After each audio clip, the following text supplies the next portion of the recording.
insanely cross-collaborated than it is a plan. I'm going to put makeup on myself and take pictures throughout years and just sit on it for years. While having this like imaginary life run parallel to.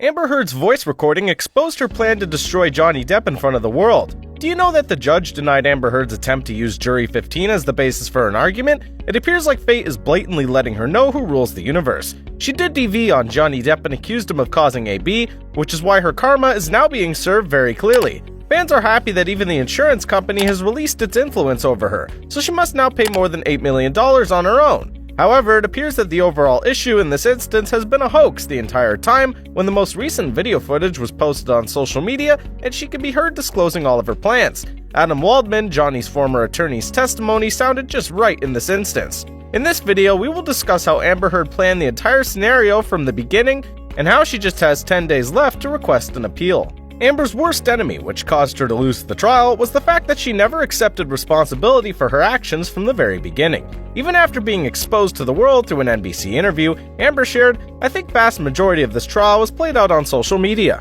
I think that this trial is an example of that gone haywire, gone amok, and the jury's not immune to that." When Guthrie, the anchor of the interview, told her how the jurors have pledged in the court to keep themselves away from any social media influence, Heard shared, "How could they not? I think even the most well-intentioned juror, it would have been impossible to avoid this. Amber Heard could have used this platform to let the world know how wrong she was all along, but her plans were too much different." She even shared how this had the most humiliating and horrible thing that had happened to her, and added how she never blames the jury for their decision, and in fact, it was all because of Depp's fame and influence that caused the drama. But hold on, wasn't she always making money off of Depp's fame? She even admitted during Camille Vasquez's cross-examination that she had auditioned for the role in the Aquaman movie. But we all know the reality. According to Depp, Amber even urged him to talk with the directors out of fear that she would miss the chance. Depp added, "I made a phone call and I spoke to 3 upper-echelon Warner executives, Kevin Tsujihara, Sue Kroll, Greg Silverman. Of course, we have also seen the effects of how she obtained the position. Amber once more played the victim card when it came to losing work as a result of op-eds and revealed that it was Johnny who was responsible for her screen time being reduced to only 10 minutes. Just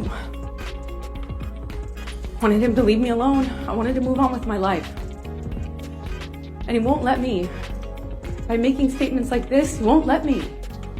I have to be here today. I have to be reliving it every single time.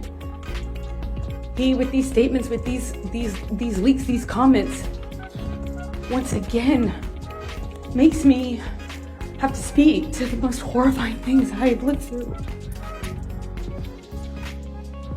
It's torture. It's torturous. I want to have to do that. I want to move on with my life. I have a baby. I want to move on. I want Johnny to move on too.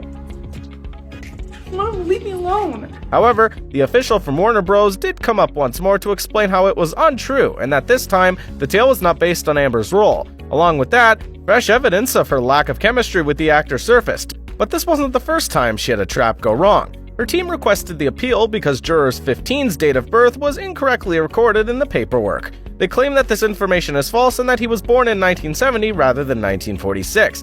They accused Juror 15 of having improper motives and requesting the case's progression.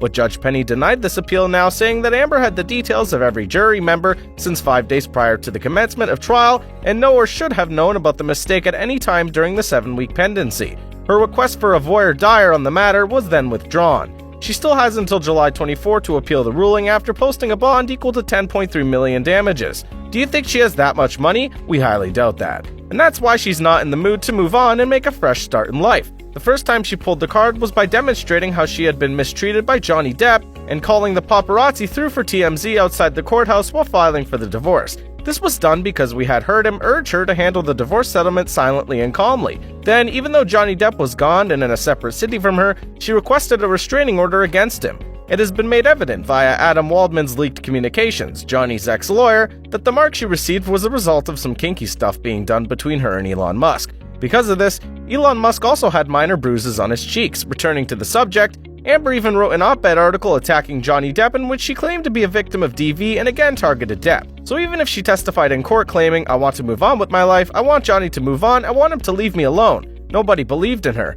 It is the reason why Johnny Depp's team came forward to answer Amber Heard's interview message, saying, "It's unfortunate that while Johnny is looking to move forward with his life, the defendant and her team are back to repeating, reimagining, and relitigating matters that have already been decided by the court in a verdict that was unequivocally decided by a jury in Johnny's favor." Well, after blaming Johnny for everything for so long and experiencing a different reality, she now believes that anyone can be tricked. According to Amber, Depp has tortured her since he used to keep her away from her friends and relatives. However, didn't we hear about the way Johnny used to provide shelter to her friends, including Rocky Pennington and her sister, at his penthouse, and all without collecting any rent? What kind of isolation is this, then?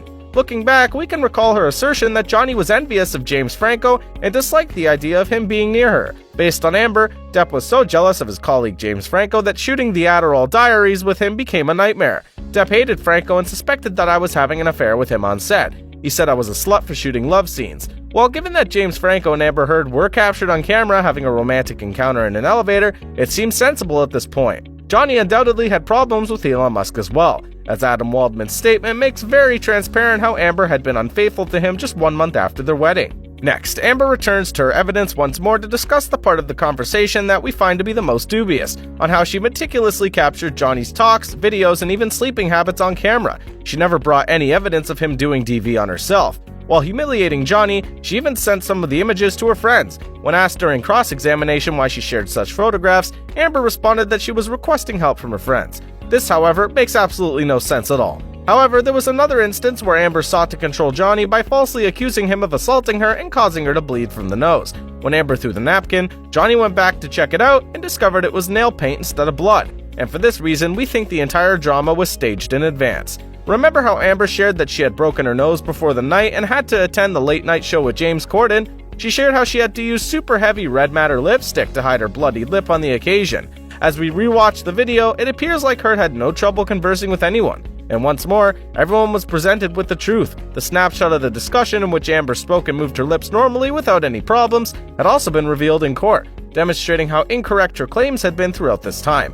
However, this was not her only instance of lying. Instead, Amber also revealed how she has been mistreated by Johnny on March 8, 2013. However, she appeared in photos taken on March 14, 2013 at a photo shoot, and there were no signs of bruising. Amber even stated that the makeup kit was what she had been using throughout her marriage, which helped her in hiding the bruises. However, the Milani cosmetic firm eventually spoke up to reveal the truth about the incident, claiming that their product wasn't released until 2017. And once more, the media uncovered her truth. Now recently, an audio recording of her talking out has shown her dark side in front of everyone. As Amber says, "Through all these years where I've been corroborating text messages between people that match those dates of those timestamp validated photos of either corroboration between people hearing us or corroboration of next day, of Whitney sending a text message to Kevin and him responding, or the kind of stuff like between, me and people in your life. It is insanely cross-corroborated. Then it is a plan I'm going to put makeup on myself and take pictures throughout the years and just sit on it for years." Do you think Amber had been executing her plans all along? Share your opinions with us in the comments section.